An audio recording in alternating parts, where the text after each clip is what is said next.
안녕하세요. 저는 60대 중반의 아저씨입니다. 저는 가게를 운영하고 있는데요.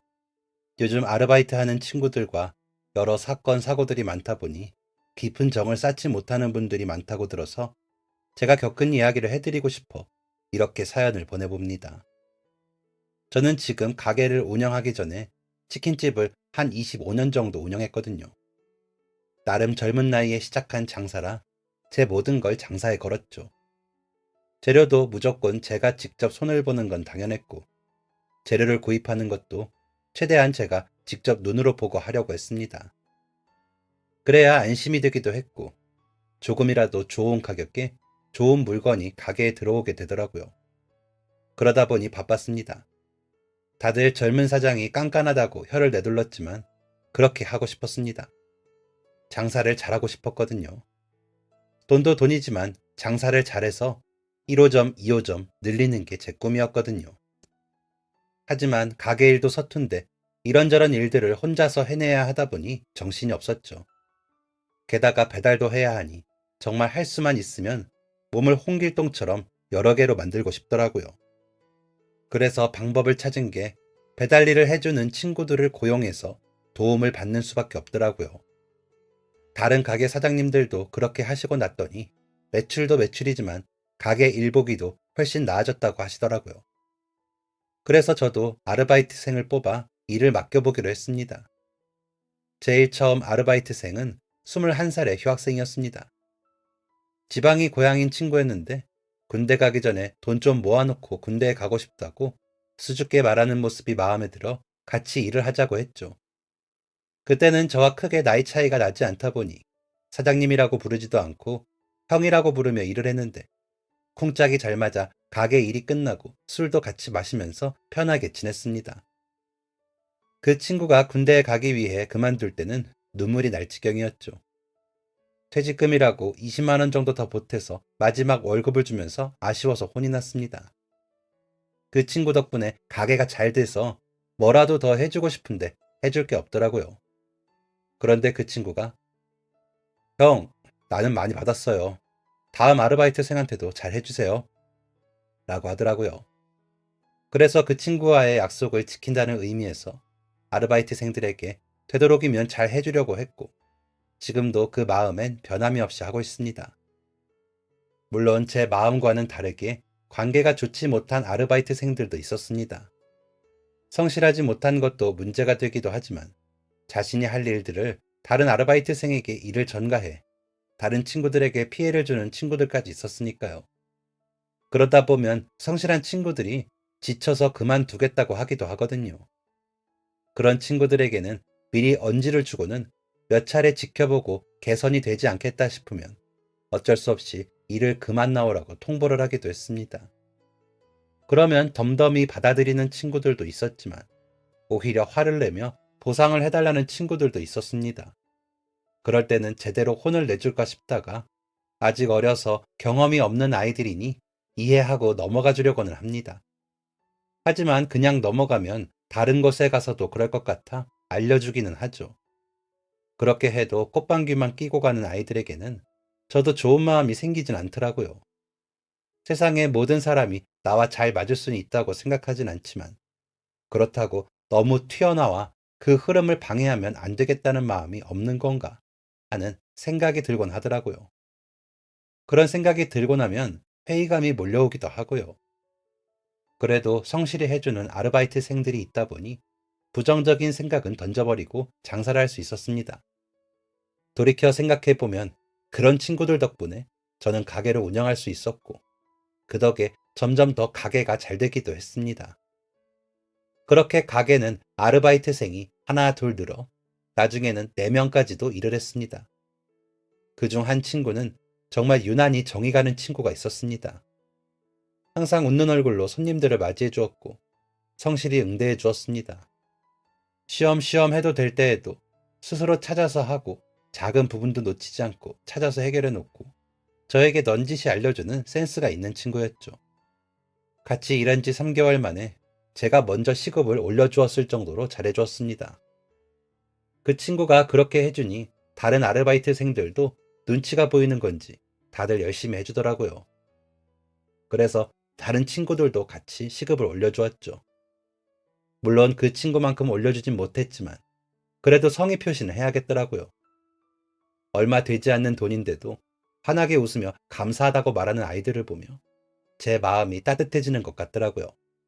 마치 제 예전 모습을 보는 것 같아서 저까지 기분이 좋아졌습니다. 그래서 틈틈이 시급을 올려주는 것으로 제 마음을 대신하곤 했습니다. 주변 사장님들께서 볼멘 소리를 하시기도 하셨습니다. 아마도 저희 가게와 시급 차이가 나다 보니 아르바이트생들이 투정을 했겠죠. 하지만 제가 할 수 있는 방법이 그것뿐이다 보니 그렇게 보상하고는 했습니다. 아이들에게 고맙다는 말도 자주 했습니다. 그때그때 표현하는 게 좋겠더라고요. 제가 일을 배울 때 그런 점은 꼭 해야겠다 생각을 했었거든요. 저는 집안이 좋지 못해 어릴 적부터 꿈이 식당 사장이었습니다. 제때 끼니 맞춰 밥 먹으면서 일할 수 있는 게 뭐가 있을까 하다 보니 식당 장사밖에 없더라고요. 그래서 무조건 먹는 장사를 하겠다 생각했죠. 저희 부모님은 부지런하셨지만 돈을 잘 벌지는 못하셨거든요. 이상하게 아침 일찍부터 일을 해도 돈이 안 모이신다고 한탄을 하셨죠. 그런 부모님을 보면서 안타까운 마음을 가지기도 했지만 저 역시도 그렇게 살까봐 걱정이 되기도 했습니다. 가난이라는 굴레를 끊기란 쉽지 않은 일이니까요. 그래서 제 가게를 열기 전까지 여러 가게를 전전하며 배웠습니다. 처음 일했던 가게는 백반집이었는데 주인 할머니는 너무 깐깐하기도 깐깐하고 백반집을 운영하시면서도 밥때가 되어도 밥도 안 주시더라고요. 음식 냄새는 나지, 배는 고프지. 그런 고문이 따로 없더라니까요. 그래서 허기를 도저히 못 참고 점심값 드릴 테니 밥 주세요. 라고 호기롭게 이야기했는데 할머니는 어디 종놈이 가게에 앉아서 밥을 먹냐? 건방지게! 라며 큰 소리를 치더라고요. 그 말 듣고 저는 바로 그 가게를 그만두었습니다. 아무리 돈을 받고 일을 하지만 인간적인 대우를 못 받는 곳에서 하루라도 일을 할 수가 없겠더라고요. 그렇게 그만두고 간 다른 가게가 치킨집이었습니다. 프랜차이즈 치킨집은 아니고 나름 그 지역에서 손님이 많은 치킨집이었죠. 손님도 많고 치킨 말고도 골뱅이 무침, 한치구이, 달걀찜이 유명한 집이라 생맥주까지 잘 나가는 가게라 초저녁부터 밤 늦게까지 바쁜 가게였죠. 그 가게 사장님께서는 시급은 짰지만 식사는 잘 챙겨주셨고 가끔 한 번씩 보너스를 주시곤 했습니다. 특별히 바빴던 날, 마감이 늦은 날들을 잘 표시해 두셨다가 그만큼 보너스를 주시곤 하셨죠. 가끔 있는 실수에도 관대하셨고 취객과의 시비에도 항상 직원들 편을 들어주시면서 대신 나서서 다투어 주시는 분이기도 했고요. 평소에는 말씀도 많지 않으신 분이 소위 진상 손님과 응대하실 때는 그동안 참았던 말들을 다 하시는 것 같더라고요. 한 번은 일을 시작한 지 얼마 되지 않았을 때인데 회식을 하시고 오신 손님들이 이미 취하셨기에 손님, 술은 그만하시고 해장하실 만한 메뉴로 추천해 드릴까요? 라고 했습니다. 그랬더니 술에 취한 손님들이 네가 뭔데 이래라 저래라야. 술이나 가져와. 어디서 건방지게 굴고 있어. 돈이나 벌면 그만이지. 사장 어디 있어? 사장 나오라 그래. 라며 소리를 치기 시작했습니다. 그러자 사장님께서 사장 여기 있습니다. 왜 내 가게에서 소리를 치고 난립니까? 술을 드셨으면 곱게 댁에 가서 주무실 것이지. 왜 큰 소리를 냅니까? 우리 귀한 직원에게 함부로 하면서까지 술 마셔야겠어요? 가세요! 라며 화를 내며 손님들을 내쫓으시더라고요. 물론 손님들은 쉽게 나가지 않으시려 했죠. 하지만 다시는 오지 마요! 라며 손님들을 우르르 내쫓으시더라고요. 당황하고 있는 제게 사장님은 최구나 소금 뿌려라. 그리고 쫄지 마. 어디 남의 집 귀한 자식한테 함부로 하고 있어. 저런 것들은 손님도 아니야. 라며 든든한 큰 형님처럼 대해주시더라고요. 고마웠습니다. 저는 혼날 줄 알았거든요. 어쨌거나 손님들과 그런 시비가 붙었으니 제 탓인 것 같았거든요. 하지만 사장님은 그렇게 말씀하시고는 끝이셨습니다. 오히려 그날 영업이 끝난 후 오늘 힘들었지? 가서 푹 자고 털어버려라. 라며 택시비라고 2만 원을 챙겨주시더라고요. 그때 받은 감동으로 저는 그 가게에서 군대 가기 전까지 일을 하고 군대 제대하고도 3년을 일을 했습니다. 총 5년을 일한 것 같네요. 그렇게 일해서 모은 종잣돈으로 차린 가게였습니다. 그래서 꼭 잘 돼야 했습니다. 여전히 가난한 부모님과 동생들이 있었으니까요. 저보다 4살, 6살 어린 동생들은 그래도 하고 싶은 공부 다 하게 해주고 싶었거든요. 둘 다 여자애들이라 저보다 감수성이 더 예민하기도 했고 고생시키고 싶지 않았습니다. 얼른 돈을 많이 벌어 동생이 하지 못한 공부를 마저 하게 해주고 싶었습니다. 동생이 글 쓰는 재주가 있는 편이라 그런 쪽으로 공부를 더 하고 싶어 했거든요. 막내는 꼭 제대로 제때에 대학에 가게 하고 싶기도 했고요. 저희 3남매 중에 가장 공부를 잘하는 아이라 뭐가 돼도 될 아이라고 생각했죠.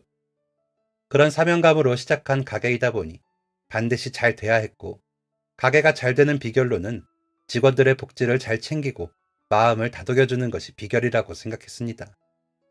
제가 겪었던 사장님들의 안 좋은 점은 절대 하지 말고 좋은 점은 배워서 꼭 하자라고 매일매일 다짐을 하곤 했습니다. 그래야 잘 될 것 같았거든요. 그래서 나름 흉내내 본다고 했는데 주변 사장님들은 제가 그렇게 하는 바람에 본인들도 난처하시다며 제게 오셔서 투덜거리신 거죠. 하지만 저는 바꿀 의사가 전혀 없었습니다. 아르바이트 아이들 덕분에 제가 가게를 운영하고 유지할 수 있다고 믿기도 했고요. 게다가 먼저 나서서 일을 찾아주며 일하는 아이까지 있다 보니 더 고마운 마음이 드는 건 어쩔 수가 없더라고요. 그 아이는 마음씨도 착했습니다. 지나다가 길을 물어보시는 할머니께는 상냥하게 설명하는 것도 모자라서 잘 모르시겠죠? 제가 모셔다 드릴게요. 라더니 직접 모셔다 드리기까지 하더라고요. 나중에 그 할머니 자녀분들이 오셔서 잔뜩 치킨을 사시더니 이제 여기만 먹을게요. 너무 감사해요. 라고 하시더라고요. 할머니가 다른 지방에서 오셨는데 길을 헤매이시다가 저희 가게에 오신 거죠. 그런데 우리 아르바이트생이 나서서 그 길을 찾아드리니 그 집 가족은 단골이 되시겠다며 찾아오신 거니까 제게는 오히려 이득이 되는 것이잖아요. 너무 기특하고 대견한데 그런 수고들에 보답할 수 있는 건 아르바이트생들에게 일한 만큼 보상을 해주는 것 뿐이더라고요. 그래서 나름 잘 챙긴다고 잘 표시해두고 열심히 챙겨주었습니다. 그런데 하루는 그 아이가 퇴근을 안 하고 쭈뼛쭈뼛 거리면서 제 앞을 서성이더라고요. 얼굴은 잔뜩 굳은 얼굴로 그러고 있기에 성호야, 무슨 일 있니? 왜 그래? 라고 물었습니다. 그런데도 말을 못 꺼내고 저기 사장님, 그게 라고 하더라고요. 그래서 응? 자식이 평소답지 않게 왜 그래? 라고 물었더니 그제야 입을 겨우 떼면서 죄송하지만 저 갑을 좀 해주실 수 있을까요? 꼭 열심히 일하겠습니다. 라고 하는데 눈에는 눈물이 고였더라고요. 고작 고2짜리 녀석이 돈 이야기를 하며 눈물을 흘릴 일이 뭐가 있을까 궁금해졌습니다. 사실 이 친구가 처음 아르바이트를 하겠다고 찾아왔을 때에도 저 꼭 돈 벌어야 하거든요. 라고 했던 게 기억이 나더라고요. 그래서 성호야, 왜? 무슨 일 있니? 집에 안 좋은 일 있어? 라고 물었더니 그간 말하지 않았던 일들을 말하더라고요. 그 아이는 홀어머니의 초등학생 동생 둘이 있는데 아버지가 막내 동생 둘이 막 지나고 병으로 돌아가시고 아버지 병간호 하시느라 몸조리도 제대로 못한 어머니가 무리해서 일을 하시다가 그만 병을 얻으셨답니다. 신장이 안 좋아지셨는데 투석을 받으시면서 병원에 다니시는데 부가적인 비용이 많이 들더랍니다. 그동안에는 조금 남은 저축금으로 병원비를 하고 그 아이가 버는 돈으로 생활비를 했는데 저축금이 바닥이 나고 어머니가 병원은 가셔야 하는데 돈이 없다면서 눈물을 뚝뚝 흘리며 말을 하는 그 녀석을 보자니 왜 그런지 동질감이 느껴지더라고요.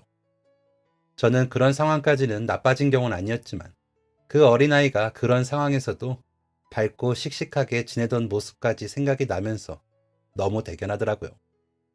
그래서 그 아이 한해서 월급을 2주에 한 번씩 주기로 했습니다. 그래야 그 아이도 부담이 덜 되고 번번이 눈치도 안 볼 것 같아서요. 아이는 고개가 땅에 닿을 것처럼 인사를 하고 봉투를 받아가더라고요. 그렇게 한 달에 2번 월급 봉투를 주면서 은근히 더 챙겨주기도 했죠. 다른 아이들에게는 말하지 않았습니다. 굳이 아이의 약점이 될 수 있는 이야기를 말하기도 그렇고 해서 그 아이와 저만의 비밀로 해두었죠. 하지만 세상에 완벽한 비밀은 없다고 하던가요. 다른 아르바이트생들도 아이가 한 달에 2번 월급을 받아가는 것을 알았나 봅니다. 한 아이가 와서는 사장님, 저도 한 달에 2번 월급 나눠주시면 안 돼요? 저도 그렇게 받고 싶은데 라고 하더라고요. 그래서 야 임마, 성호랑 너랑 같아? 성호는 내가 특별히 예뻐해서 2번 주는 거야 라며 웃고 넘겼습니다. 그러면 안 되는 거였는데 괜히 얼버무릴 말이 없으니 그렇게 무마한 거죠. 제 딴에는 거짓말도 하기 싫고 해서 그랬던 것이 결국 사단이 나고 말았습니다. 그날따라 배달이 많아 저도 배달을 다녀야 하는 날이었습니다. 거의 마감이 가까워져 이번에 들어가서 정리해야겠다고 생각을 하고는 가게에 들어섰는데 가게가 난리가 나 있는 겁니다. 한 녀석이 성호의 멱살을 잡고 흔들며 때리려는 듯이 자세를 잡고 있더라고요. 다행히 홀 안의 손님은 다 빠진 상태라 저는 얼른 문을 닫고 두 녀석을 떨어뜨리고 뭐 하는 짓이야? 야 임마, 너는 다 큰 놈이 어린애를 왜 때리려고 그래? 라고 했더니 이 자식이 제 돈 훔쳐가 놓고 시침이 떼잖아요. 내 돈 내놔! 라고 하더라고요. 그러자 성호는 나 아니라고요. 내가 형이 돈이 있는지 없는지 어떻게 알아요? 라며 덤벼들듯 저보다 덩치도 큰 녀석에게 지지 않고 말을 하더라고요. 그래서 무슨 돈? 성호가 돈을 왜 가져가? 라고 황당하다는 듯이 물으니 이 자식 집이 엄청 가난하다면서요. 당연히 돈 보니까 눈이 돌았겠죠. 사장님도 그래서 얘 월급 한 달에 2번으로 주시는 거라면서요. 라며 성호의 멱살을 다시 잡으려고 하더라고요. 성호도 지지 않고 달려들고요. 저는 너 돈 어디에 두었는데? 라고 물어보며 다급하게 둘 사이를 비집고 들어가 막아섰습니다.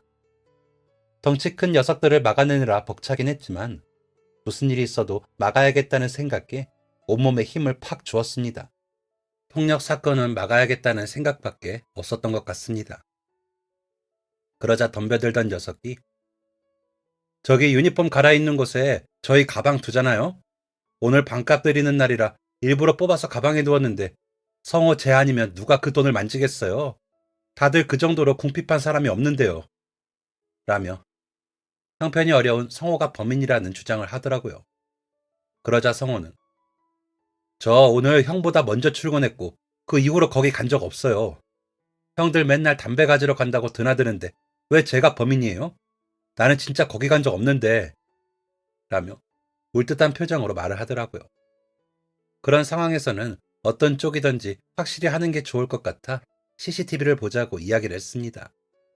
가게 안쪽, 탈의실 바깥쪽, 그리고 가게 옆 골목에 새로 단 CCTV까지 꼼꼼히 보고 혹시나 잡힌 게 있나 보자고 했죠.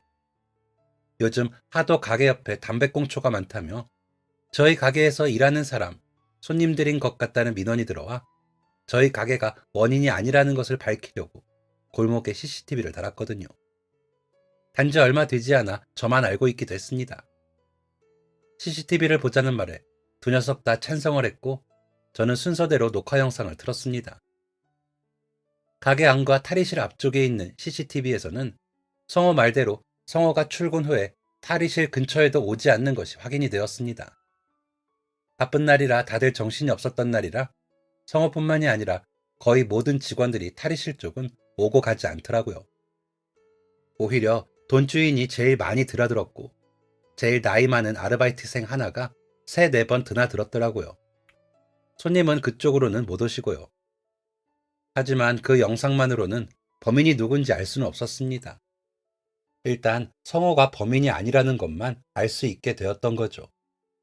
돈 주인은 의아한 표정을 지으면서도 사장님, 그럼 제 돈은 어디로 갔어요? 저 내일 반값 드려야 하는데 라며 앓는 소리를 하더라고요. 물론 그렇겠죠. 돈의 행방을 모르니 얼마나 애가 타겠습니까? 그래도 사과가 먼저인 것 같아. 성호에게 미안하다고 먼저 사과해라. 제일 막내인데 그렇게 의심을 하고 멱살까지 잡으면 어쩌니? 가난하다고 무조건 돈만 보이면 훔친다는 논리가 뭐야? 라고 했습니다. 그제야 민망한 듯 내가 너무 흥분했다. 미안하다. 내가 너무 애 같아서 미안하다. 라고 사과를 하면서 눈물을 흘리더라고요. 그래도 혹시나 모르니까 내가 얼마 전에 단 골목 CCTV도 보자. 거기에 뭐가 걸렸을 수도 있어. 라며 마지막 CCTV 영상을 돌려보려고 했습니다. 그러자 표정이 안 좋아졌던 나이 제일 많은 녀석이 안절부절하더니 영석아, 내가 진짜 미안하다. 그게 라며 주머니에서 돈 봉투를 꺼내더라고요. 그러자 돈 주인은 황당하다는 듯이 그 형을 보고 있더라고요. 때마침 영상에는 그 녀석이 돈을 세더니 주머니에 넣는 장면이 잡혔고요. 다들 황당해 보고 있는데 돈 주인 녀석이 형이 성호가 범인일 거라며. 가난해서 돈 냄새 기가 막히게 맡았을 거라고. 이게 뭐야? 라며 그 녀석을 밀더군요. 성호는 가까운 의자에 앉더니 고개를 파묻고 엎드려 있고요. 돈을 가져간 녀석은 무릎을 꿇더니 미안하다. 내가 얼마 전부터 진짜 사고 싶은 게임기가 있었는데 월급날이 멀어서 고민 중이었다가 우연히 너 돈 봉투를 봤어. 그래도 그러면 안 되는 건데 순간적으로 욕심이 나니까 미안하다. 성호야 진짜 미안해. 어차피 너는 사장님이 예뻐하시니까 누명 벗을 줄 알았어. 그래서 영석이한테 그렇게 말한 건데 미안하다. 진짜 미안해. 라면서 두 동생들에게 싹싹 밀더라고요. 돈주인 녀석은 성호에게 성호야, 내가 저 사람 말만 듣고 너무 미안해. 진짜 실수했다. 미안. 이라며 사과를 하고요. 그러더니 돈주인 녀석은 신고를 하겠다고 방방 뜨면서 전화를 들더라고요. 그러자 성호가 돈주인 녀석의 팔을 잡더니 형, 그래도 신고하면 가게가 뭐가 돼요. 제가 사과받을 테니까 그만하시죠. 형도 제대로 상황 파악하지도 않고 제가 범인이다 확신하시고 행동하신 것 아니에요. 그만하세요. 제가 오해받게 가난한 것도 잘못은 잘못이죠. 라며 말리더라고요. 그래서 성호야, 진짜 괜찮겠어? 나는 괜찮아. 가게가 뭐 이런 일 있다고 문제 생기는 거 아니야. 그런 거 신경 쓰지 말고 너 하고 싶은 대로 해. 라고 했더니 사장님, 저 진짜 괜찮아요. 우혁이 형도 일부러 그러진 않았겠죠. 평소에 저 일도 많이 가르쳐 주시고 도와주신 형인데요. 잘못은 했지만 그래도 우리 손으로 어떻게 저 형을 경찰에 보내요. 라면서 웃더라고요. 어린아이가 어쩜 그렇게 마음이 깊은지 그것마저도 제 마음을 아프게 하더군요. 돈을 훔친 녀석은 가게를 그만두기로 하고 그 자리에서 월급을 정산해 주었습니다. 돈을 잃어버렸던 녀석은 성호에게 다시 한번 사과를 했고요. 성호는 그러고는 마치 아무 일도 없었다는 듯이 퇴근을 하더라고요. 멱살을 잡히는 바람에 목에 옷을 쓸린 자국이 시뻘겋게 남았는데 신경 안 쓰더라고요. 그런 아이의 모습을 보며 마음이 아팠습니다. 너무 빨리 속이 어른이 된 아이를 보는 일은 그리 유쾌한 일이 아니더라고요. 안쓰럽고 안타까운데 뭘 해줄 수도 없으니 그저 속상하기만 하더라고요. 정작 본인은 웃지만 보는 사람은 그렇지 않더라고요. 그래서 제가 생각한 방법은 성호가 퇴근하기 전에 일부러 불러다가 우리 신제품 출시하려고 하는데 와서 시식 좀 할래? 사람이 많으면 많을수록 좋으니까 내일 동생들도 꼭 데리고 와. 그래야 내가 평가하기가 좋지. 라고 하면서 성호와 성호 동생들을 불러내 한 끼라도 든든히 먹이는 일뿐이었습니다. 아마도 성호는 제가 일부러 그러는 줄 알았나 봅니다. 그렇게 동생들이 다녀간 다음 날에는 더 일찍 나와 가게 청소를 더 많이 잘해놓거나 테이블과 의자 아랫부분까지 닦아놓고는 했거든요. 그런 곳은 손이 많이 가 제가 가게 다 쉬는 날 하고는 하는데 이 녀석이 그렇게 청소를 해주고 나서는 제가 해도 별로 더럽지도 않더라고요. 그렇게 성실함과 실천력으로 보답을 하는 그 녀석을 예뻐하지 않을 수 없었습니다. 남들보다 어려운 상황이었지만 더 밝고 씩씩하게 더 많은 일을 하는 녀석이었으니까요. 정말 뭐라도 더 챙겨주고 싶어 녀석의 이모저모를 살펴야 하는 지경이었습니다. 그러다 하루는 성호가 통화를 하는 소리를 듣게 되었습니다. 응, 성희야. 걱정하지 말고 신청서 내. 수학여행을 왜 안 가? 오빠 돈 있다니까. 너가 왜 그런 걱정을 해? 다른 애들 하는 거 다 해야지. 신청서 내. 알았지? 라는 말소리였습니다. 아마도 수학여행을 가지 않겠다는 동생을 성호가 가라고 다그치는 것 같더라고요. 그 정도는 제가 보태줄 수 있지만 성호가 안 받을 것 같아 일부러 성호에게 성호야, 너 이번에 쉬는 날에 와서 일 좀 해줄래? 예약이 잡혔는데 아무래도 그날 일손이 부족할 것 같아 라고 말을 했습니다. 그랬더니 너무나 흔쾌히 그럼요, 얼마든지 괜찮습니다 라고 대답을 하더라고요. 어휴, 고맙다. 내가 그날 일당은 따로 챙겨줄게. 성호가 있으면 단체 손님도 끄떡없지. 고맙다, 고마워 라며 잊지도 않은 예약 손님 이야기를 했습니다. 그러고는 일부러 근처 상가회 모임을 제가 쏜다며 저희 가게에서 하자고 했습니다. 다들 우리 가게 비법이 뭔가 궁금해하던 차에 잘 됐다며 좋다고 하시더라고요. 그렇게 나와서 일한 성호에게는 20만 원의 일당을 주면서 정말 너 아니면 어쩔 뻔했냐. 고맙다 성호야. 다음에도 부탁해도 되지? 라고 했습니다. 그러자 성호는 이유를 알겠다는 듯이 다음 날부터 화장실 청소, 식자재 창고 정리를 하며 온갖 잡일을 다 해버리더라고요. 제가 미안할 정도로요. 그래서 시험시험해. 사장보다 너가 바쁘냐? 내가 미안하다. 라고 했더니 안 그래도 한 번은 하고 싶었던 건데 잘 됐어요. 일도 배울 겸 제가 좀 하죠. 라며 그 많은 일들을 하더라고요. 진짜 공부가 아니어도 뭐가 돼도 될 놈이다 했습니다. 수완도 좋은 데다가 성실하기까지 하니 잘 안 되면 이상했습니다. 그러더니 얼마 뒤 작은 열쇠고리를 내밀며 사장님 덕분에 동생이 수학여행 잘 다녀왔어요. 감사합니다. 이건 별거 아닌데 동생이 감사하다고 사왔어요. 라며 쑥스러운 듯 머리를 긁적긁적 하더라고요. 와, 이거 너무 고맙다. 내가 치킨 싸줄 테니까 가져가서 동생들이랑 먹어. 알았지? 너무 예쁘다고 고맙다고 전해주고. 라며 작은 인형이 달린 열쇠고리를 제 키고리에 달았습니다. 기분이 좋았습니다. 그 후로도 성호는 가게의 일들을 저만큼 해낸 것 같습니다. 그 어린아이가 말이죠. 그래서 성호를 볼 때마다 칭찬했습니다. 너무 대견한데 다른 방법이 없으니까요. 우리 성호는 공부할 생각을 말아라. 너처럼 수완이 좋은 애는 장사로 대박이 날 거야. 괜히 공부한다고 그 수완을 썩히지 말아라. 라며 아이 길을 살려준다고 매일 노력했죠. 한창 놀고 싶은 나이에 돈 버는 것도 기특한데 가족들 생활비에 어머니 병원비까지 보태는 게 정말 대단해 보이기도 했고요. 그런 아이에게 제가 해줄 수 있는 일이라고는 그렇게 칭찬해주는 일과 성의를 담아 조금씩 더 얹혀주는 시급뿐이었습니다. 정말 미흡하더라고요. 그러던 어느 날 성호가 사장님, 제가 일을 그만둬야 할 것 같습니다. 라고 하더라고요. 그래서 왜? 갑자기 왜? 라고 물으니 눈물이 글썽해서는 아무래도 저희 사는 집을 빼서 외삼촌 댁으로 가야 할 것 같아요.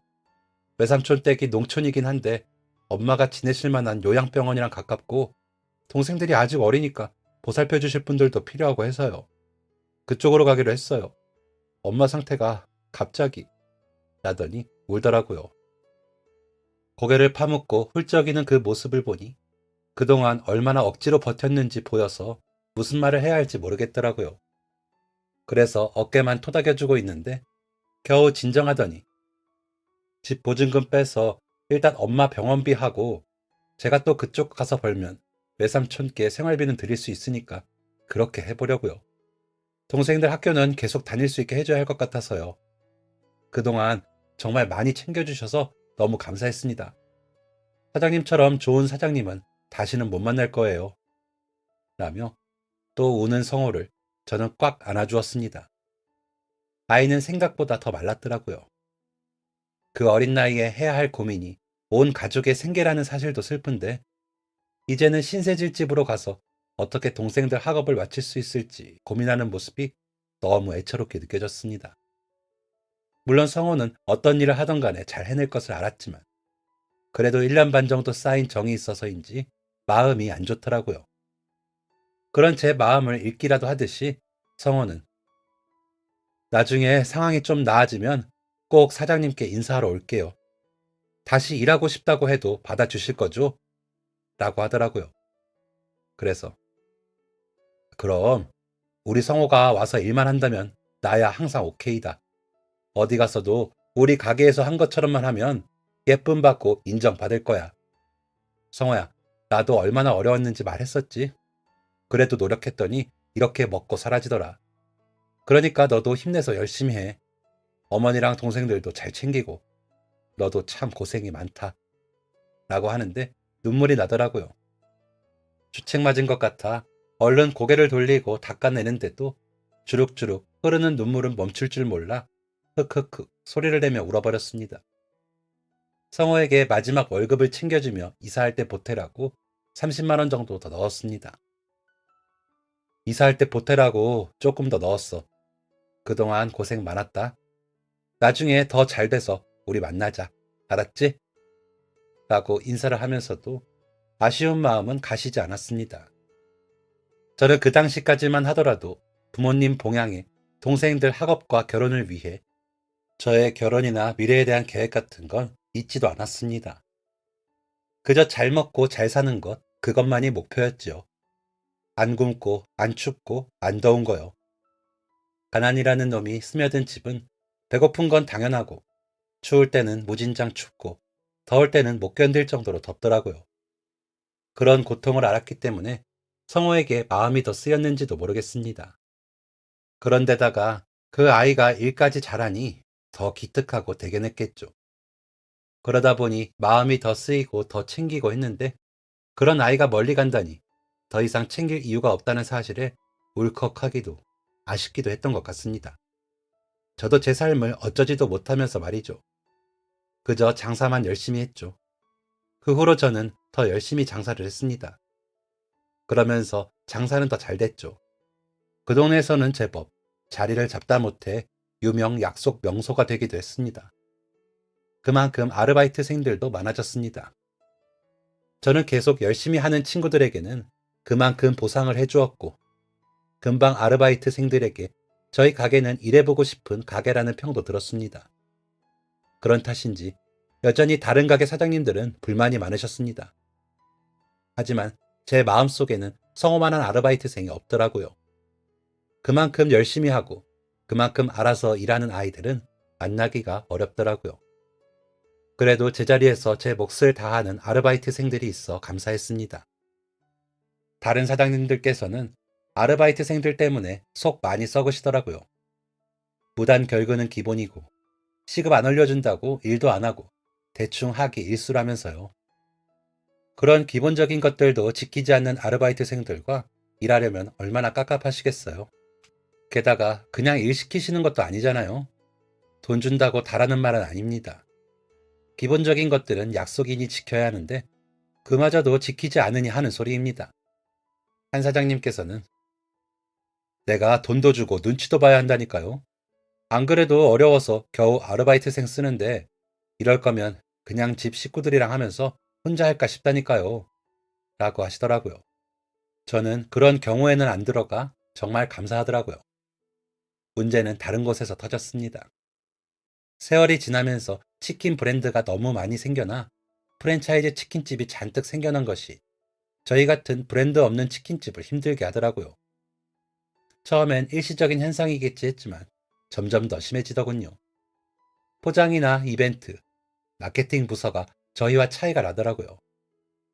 유명 연예인을 앞세운 전단지만 봐도 저희 가게보다 눈길을 끌었죠. 그러다 보니 매출이 점점 줄더군요. 어쩔 수 없이 아르바이트생도 줄이게 되고요. 가게가 텅텅 비는 날도 많았습니다. 이대로 가게 문을 닫을 수밖에 없겠다 싶었습니다. 어떤 달은 아내에게 150만 원도 안 되는 돈을 생활비로 내놓기도 했습니다. 아이들이 초등학교에도 가기 전인데 그러고 있으니 제 스스로가 한심하더라고요. 무능력한 가장이 절대 되지 않겠다고 시작한 가게였는데 제 식구들에게 너무 부끄럽다는 생각이 들면서 마음속에서 여러 마음이 뒤섞였습니다. 쌍둥이인 아들과 딸은 세상에서 아빠가 제일 멋진 사람이다 말은 해주는데 저는 점점 더 해줄 수 없는 게 더 많아지니 그 속을 누가 알아주겠냐 싶어 점점 더 말이 없어지고 혼자서 술을 마시는 날도 많아졌습니다. 더 손해를 보기 전에 가게를 접어야 한다고 생각했습니다. 그날도 그런 생각을 하며 가게를 접은 후에 제 모습을 상상하면서 가게에 앉아 소주를 마시려고 한쪽 구석에 앉으려는데 누군가 밖에서 조심스럽게 가게 문을 두드리더라고요. 문 닫았다고 붙여놨기에 신경 쓰지 않고 소주잔과 병을 테이블에 내려놓았습니다. 그런데 사장님, 저 성호예요. 계세요? 하는 소리가 들리더군요. 성호라니. 너무 놀라고 반가워 문을 열어보니 정말 성호가 서 있더라고요. 어린 티가 나는 그 모습은 아니었지만 분명 성호였습니다. 더 키도 크고 말끔해지기도 한 게 더 잘생겨졌더라고요. 잘 지내서 다행이었습니다. 제가 문을 열자마자 성호는 사장님! 이라고 외치더니 저를 와락 끌어안았습니다. 저도 그런 성호를 아이고 이게 얼마만이야? 라며 안아주었죠. 성호는 10년 만이에요. 사장님 아직도 여기서 장사하실 줄 알았어요. 라며 엄청 반가워하더라고요. 저도 그저 반가워. 잘 왔다. 잘 왔어. 라며 혼자 좋아했고요. 그렇게 혼자 술을 마시려던 저에게 그날의 술 친구가 생겼습니다. 치킨 한 마리를 튀겨서 성호와 마주 앉은 저는 함께 술잔을 기울였습니다. 그동안 장사는 잘 됐어요? 사실 여기가 몫이 좋은 자리도 아닌데 사장님 정말 대단하세요. 라고 하기에 안 그래도 장사 그만해야 할까봐 요즘 프랜차이즈 치킨집이 너무 많아서 장사하기가 힘들어. 라며 한숨을 쉬었습니다. 그러자 성호는 일어나더니 가게 구석구석을 살펴보더라고요. 그러더니 사장님, 제 말 기분 나빠하지 말고 잘 들으세요. 이 가게가 너무 오래됐어요. 아무리 상권이 안 좋아도 이쪽 골목은 젊은 사람들이나 근처 회사원들이 오는 자리인데 너무 오래된 분위기이니 사람들은 좀 더 밝고 깨끗해 보이고 그러면서 맛은 보장되는 프랜차이즈에 가게 되는 거죠. 라면서 자신의 견해를 밝히더라고요. 그러더니 열심히만 한다고 잘 되는 시대는 지났다면서요. 맛만 있다고 가지도 않아요. 요즘 사람들 사진 찍는 거 좋아하잖아요. 사진에 잘 나오는 것도 중요해질 거예요. 점점 더 심해지죠. 그래서 좀 과감히 결정하셔야 해요. 사장님, 정말 가게 접고 괜찮으시겠어요? 가게 안 하시면 뭐 하실 건지 계획은 있으시고요. 라며 저에게 묻더군요. 안 그래도 오래도록 고민하고 있는 부분이라. 안 그래도 고민이야. 안 되는 가게를 잡고 있기도 그렇고. 그렇다고 가게를 안 하면 나는 뭘 해서 먹고 사나. 그런 생각에 내가 요즘 잠이 잘 안 온다. 라며 씁쓸한 표정을 지었습니다. 그랬더니 제가 적당한 때에 사장님 잘 찾아왔네요. 사장님, 저랑 같이 일해요. 여기 가게 싹 뜯어 고치고요. 제가 지금 시작하는 프랜차이즈 같이 하세요. 라며 굉장히 반가워하더니 자신의 지난 이야기를 하더라고요. 어머니 요양병원 보내드리고 외삼촌 댁으로 들어갔지만 집 보증금은 이미 어머니 병원비로 다 나가고 생활비를 내야 했답니다. 외숙모가 워낙 인심이 사나운 분이라 혹시나 동생들이 구박이나 받을까 싶어서 마냥 있을 수는 없었대요. 그래서 시내에가 닥치는 대로 일을 했답니다. 그쪽은 워낙 소규모 상업단지라 한 가게에서만 일을 못하고 2, 3일에 한 번씩 바쁠 때만 가서 일을 돕는 일을 하다 보니 이 가게 저 가게 다 가서 봤답니다. 그런데 그 중에서도 잘 되는 가게는 그만한 이유가 있더래요. 안 되는 가게도 그만한 이유가 있더랍니다. 그런 이유들에 저희 가게에서 배운 것을 결합시켜 시스템을 만들었답니다. 제일 우선은 음식이 맛있어야 하더래요. 그래서 각 가게에서 가져온 재료들로 연습을 하기 시작했답니다. 그러다 운 좋게도 취사병으로 군대 생활을 하게 되었고 요리 실력이 생겼답니다. 제대를 하고는 외삼촌 댁 근처에서 가장 큰 도시로 가 숙식 제공하는 가게에서 미친 듯이 일을 했답니다. 생활비 보내고 남은 돈은 다 저금했고요. 그렇게 3년 전에 작은 가게를 그 번화가 끄트머리에 차렸답니다. 가게 다락 창고에서 먹고 자면서 메뉴 개발하면서 일을 하면서 생활을 했답니다. 실내 포차인데 그날그날 좋은 재료로 만든 안주만 파는 시스템이랍니다. 레시피는 누구나 따라하기 쉽게 정리를 해두었고요. 예전부터 프랜차이즈를 하고 싶어 그렇게 했다는데 어찌나 대견하고 멋져 보였는지 모릅니다.